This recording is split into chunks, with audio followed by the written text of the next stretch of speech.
Today, it's all about Guys and Dolls. And we are chatting to some members of the cast, and we've also got Jude Fullerton here from DCU, Douglas Choral Union. Jude, this is like the first big show back in the theatre for 2026, isn't it? Yes, it is. It'll be the first one, and it'll be the musical until May, really. There's nothing else coming up. So it's a great opportunity for people to have a little bit of light-hearted fun. It's a lot, it's funny. It's the showgirls. Adelaide's quite, the showgirl, quite sophisticated. And so it'll be quite nice to sort of like go and have a bit of entertainment. Exactly, and it is entertainment. I have to say, I absolutely love Guys and Dolls. Has been done on the theatre stage before. We'll come to that in just a moment. But also a hugely popular film, of course, from the 1950s with, so it was Frank Sinatra, wasn't it? Marlon Brando. Who played Adelaide then, which is your character, Natalie? Do you remember? No. Was it Vivian? Do you know, Simon? I can't think off the top. I know Gene Simmons played the... Gene Simmons was Sarah Brown. The names escaped me. Yeah. You didn't but have she was to know fabulous. that. Don't ever do Simon's quiz, the Woody on a Sunday. Maybe not. It's lovely to have you with us. Your first time up at the radio. Yes, thank you very much for having us. Yeah, and so tell us a little bit about your character, Adelaide. My character, then. Adelaide. Adelaide is pure love and sparkle. She's a great character to play. Adelaide has been engaged to Nathan Detroit for 14 years and still no sign of wedding bells yet, which is much to her frustration. However, she's always full of optimism, ambitious, but for the simple things. She just wants a nice home in the country with Nathan and a lot of children. And she's in her quest to achieve that through the show. And do you know what I have to say? We were talking off air there.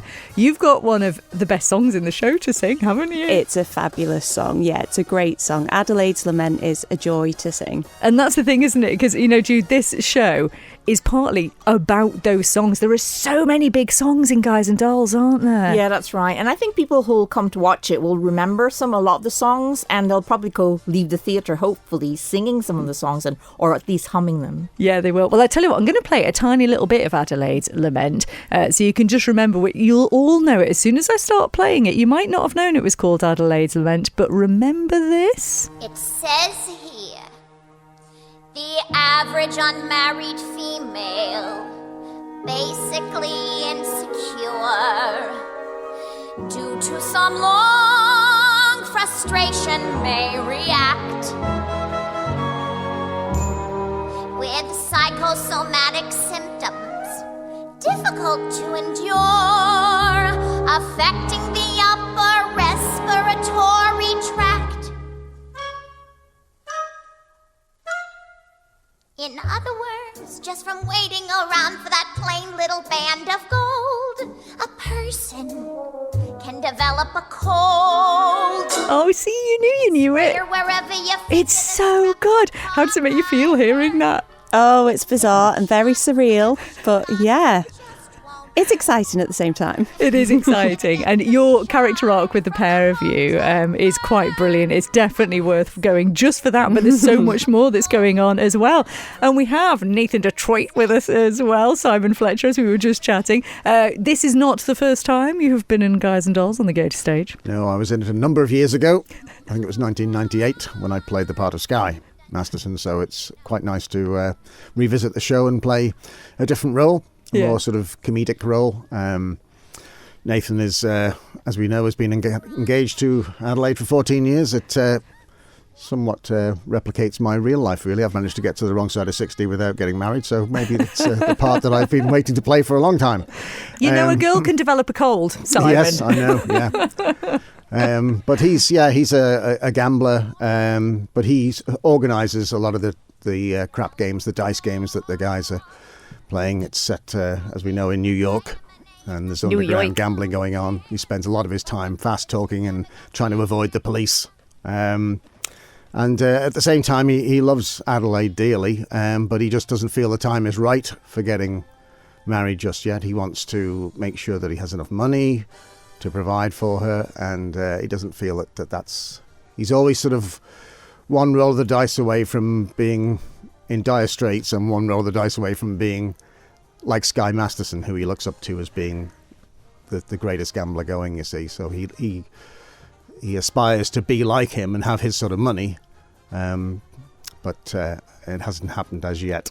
Well, it is, as you've just sort of touched on there, it is a show full of contrasts, isn't it? Because you've got these sort of several different worlds all kind of colliding together, haven't you? Because, of course, one of the big themes as well, Salvation Army with the Sarah Brown character too. So it is interesting in that respect, isn't it? You've got them sort of vying against each other, these two worlds. Yeah, you wouldn't think it would really work, but it does with, gamblers, nightclub dancers and Salvation Army people, but it does in a chaotic sort of way. It does all come together. And it is set in the 50s, Jude, and so from a design point of view and costume, it looks amazing, doesn't it? Yeah, and it'll be great. It's quite stylish, that era, isn't it? So it's quite important to have the look.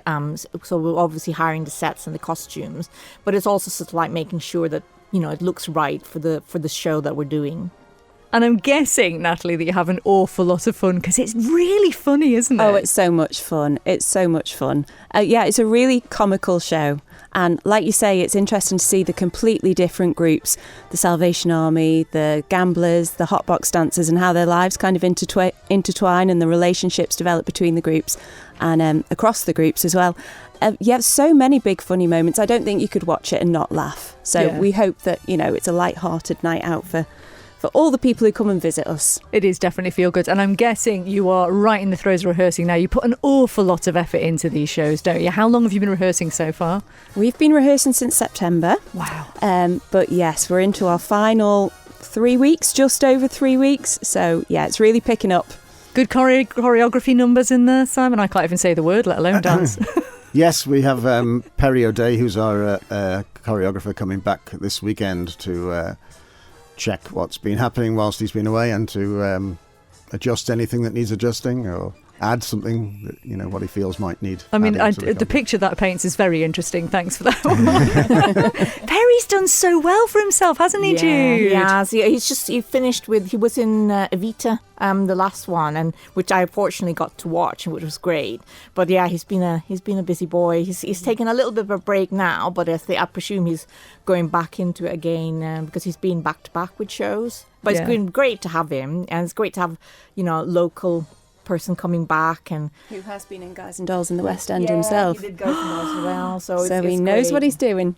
That's so cool. And he's got a great ethos of saying, like, we're all together as a team. So it's not just about him. It's about all of us working together, which I think everybody appreciates because that's really important, especially with local amateur dramatics as well. Yeah, well, I know, for some reason, it kind of irks me a little bit in a way, calling it amateur dramatics now, because you go and watch these shows, there's nothing amateur about them anymore. I mean, it is so professional, isn't it? Simon, when you go and watch something at the Gaiety, it is the West End, really, isn't it? It feels like it. It is, I think so.